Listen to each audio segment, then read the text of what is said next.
Let's talk about clipping masks real quick. What is it and how do we use it?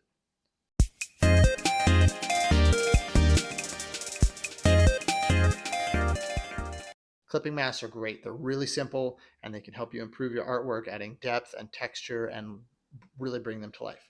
The basic principle is this. A clipping mask is a layer effect that allows you to stack multiple layers and essentially attach them to a single base layer non-destructively and keep it within the lines of the base layer so that you'll never go outside of the lines.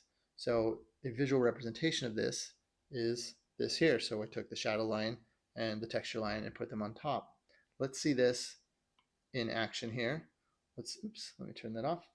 Okay, so I've drawn this beautiful, beautiful circle, and I've gone ahead and pre-drawn a shadow line. As you can see, it's outside of the line of the circle, and I want it to be inside. So I have this circle layer here. I've got the pink shadow layer here, and all I'm going to do is I'm going to tap the shadow layer, come over here and hit clipping mask, and watch this magic. Bam! Now it's within inside. Now, something else that's really cool is you can even do this with pictures. I found this amazing picture of Jeff Goldblum from the movie Jurassic Park from the 90s, and I'm going to clip this and watch what happens. Oops. Clipping mask. Bam! He's now within the circle. Now, I can rearrange the layers and get a different effect. So let me take the shadow layer and put it right on top.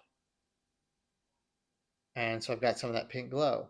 And then I've gone and I've drawn another shadow in the upper right here. And I'm going to attach that with a clipping mask.